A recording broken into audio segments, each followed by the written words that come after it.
Bueno, y ahora vamos al tema, que no va a ser la columna, por más que hay muchos temas para hablar de economía, sino que lo que ocurre es que ayer estuvo en Córdoba Alfonso Pratgay, que fue convocado por el Centro de Estudiantes de Ciencias Económicas y por la red que se llama Colegas en Red de la Facultad de Ciencias Económicas, y tuvo una serie de actividades, reuniones con estudiantes, y tuvo después una presentación en una de las aulas de la facultad, ¿no?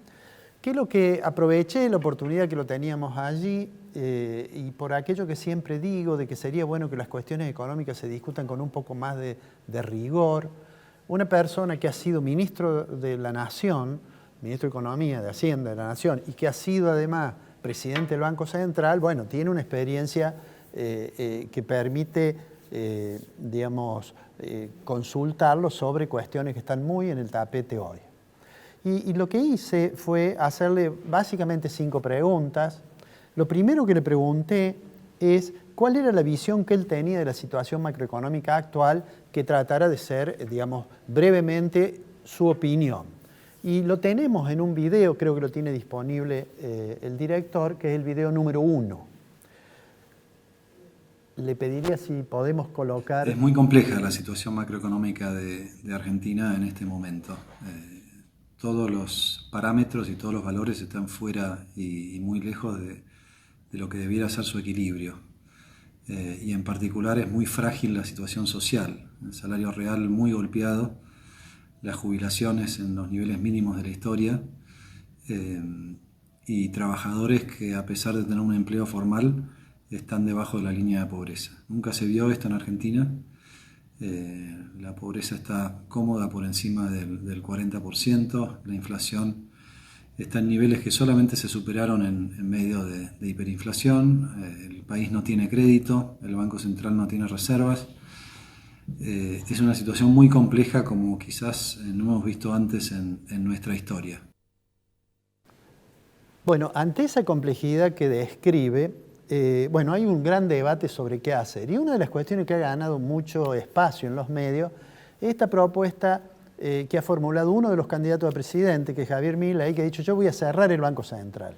Como él fue presidente del Banco Central, le pregunté sencillamente si es factible cerrar el Banco Central. Y en el video número 2 que vamos a poner, él me contesta.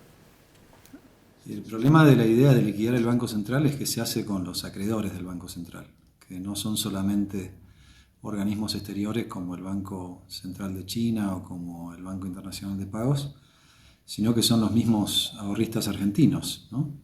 Porque los encajes de los dólares que ahorran los argentinos en el sistema financiero local están en el Banco Central, por lo tanto esos ahorristas son acreedores del Banco Central, y también lo son los depositantes en pesos a través de los bancos comerciales y de la tenencia de estos bancos de las LELIQs.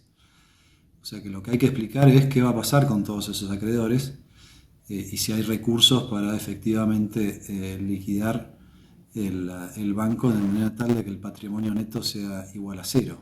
Hoy eso no es así, porque los activos, el valor de mercado de los activos del Banco Central es mucho más bajo que el valor de los pasivos, y por lo tanto en un eventual cierre del Banco Central hay muchos acreedores que sufrirían, especialmente los ahorristas argentinos.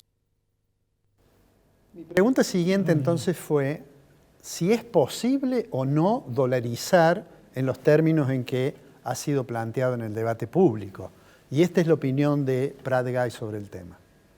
Esencialmente, como además el Banco Central no tiene reservas, la única forma en que esto se podría llevar adelante es usar las reservas que no son propias, vale decir, de los depositantes, y aún así el tipo de cambio para rescatar todos los pesos en circulación sería un tipo de cambio totalmente inviable desde el punto de vista social, político y económico, ¿no? Básicamente lo que sucede es que el Banco Central no tiene dólares y hay muchísimos pesos en circulación, más que nunca, entre la base monetaria y sobre todo los pasivos remunerados del Banco Central, que recordemos, cuando asumió Alberto Fernández, dijo que iba a eliminar las LELIQs para pagarle a los jubilados.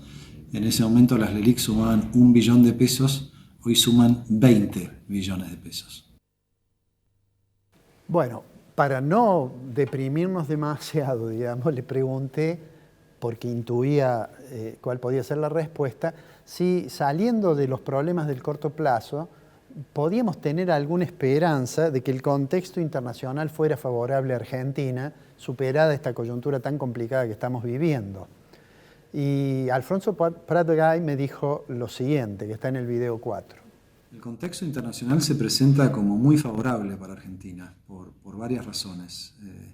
La primera y principal es que los precios internacionales de los bienes que nosotros producimos están en un nivel alto, entre otras cosas por la guerra de Rusia, por la invasión de Rusia en Ucrania, y todo indica que eso no va a aflojar en el corto plazo. Europa además necesita reemplazar sus fuentes de energía, y si nosotros podemos a través del gasoducto licuar el gas y enviarlo a Europa, ahí se abre un canal inmenso, ¿no? Además de las posibilidades que nos da el litio, las posibilidades que nos da la minería.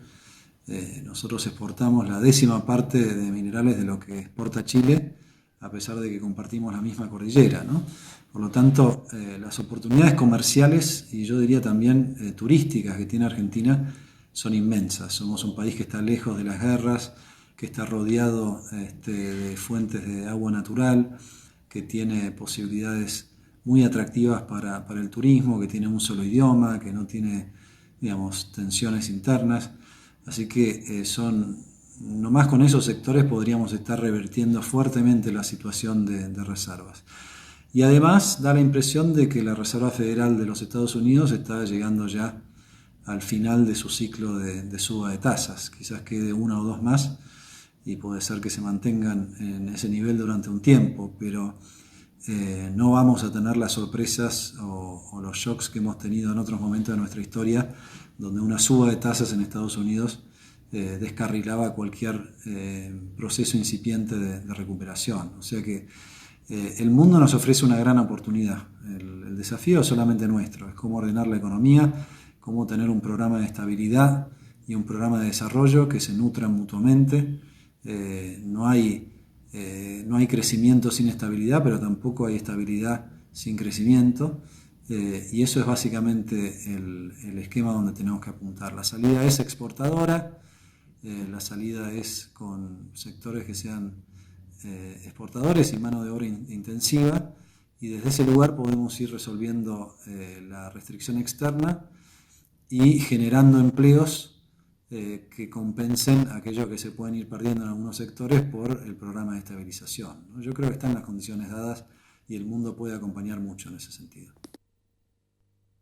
Bueno, y para terminar, digamos, lo último que le pregunté fue, de cara a diciembre, ¿cuál es la situación que va a recibir el próximo gobierno, que va a ser la base sobre la cual va a tener que trabajar para ver si podemos aprovechar esas condiciones internacionales favorables? Interesante.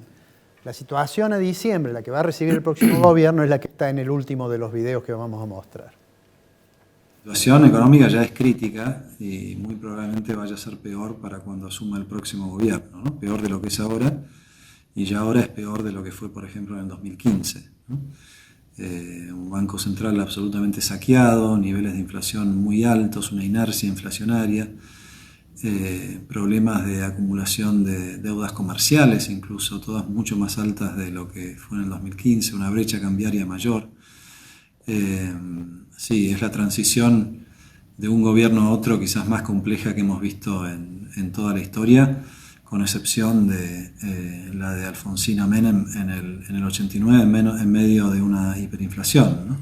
Hiperinflación que, por supuesto, de acá a diciembre no se puede descartar, porque estos comportamientos normalmente se espiralizan y porque el gobierno de campaña está haciendo todo lo posible porque se espiralice, ¿no? Emiten más pesos en un momento en que no hay reservas para respaldarlos y que cae la demanda de dinero, o sea que, y con un gobierno muy débil.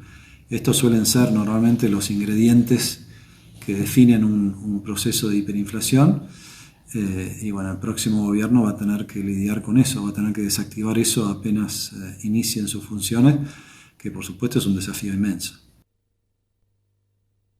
Claro, muy bueno. te debo la columna, pero creo que era interesante escuchar la opinión de alguien que ha estado en el Banco Central y que ha estado en el Ministerio.